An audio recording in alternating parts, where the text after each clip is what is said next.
নবম জাতীয় পে স্কেলে সর্বনিম্ন বেতন ২০,০০০ টাকা বহাল রেখে দ্রুত প্রজ্ঞাপন জারির দাবি জানিয়েছে বাংলাদেশ সরকারি কর্মকর্তা কর্মচারী কল্যাণ সমিতি।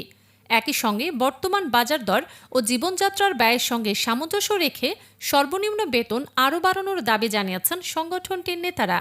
শনিবার ২২ আগস্ট সাভারে আয়োজিত এক মতবিনিময় সভায় এসব দাবি জানানো হয়।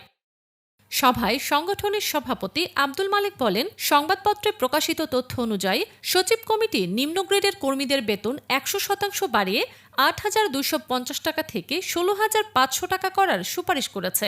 এ সুপারিশে কর্মচারীদের মধ্যে ক্ষোভ ও হতাশা তৈরি হয়েছে। তিনি বলেন, দীর্ঘ ১১ বছর পর নবম পে স্কেল হতে যাচ্ছে।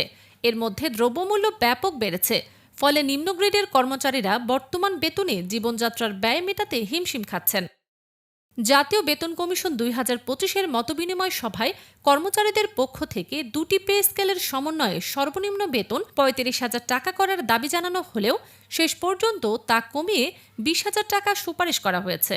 সংগঠনের মহাসচিব আশিকুল ইসলাম বলেন, সর্বোচ্চ বেতন ১,৪০,০০০ টাকা করার প্রস্তাব থাকলেও তা বাড়িয়ে ১,৬০,০০০ টাকা করার সুপারিশ করা হয়েছে। এতে বেতন কাঠামোয় বৈষম্য আরও বাড়তে পারে। নেতারা বলেন, সর্বনিম্ন ২০,০০০ টাকা বহাল রাখার পাশাপাশি বাজার মূল্যের সঙ্গে সামঞ্জস্য রেখে তা আরও বাড়াতে হবে।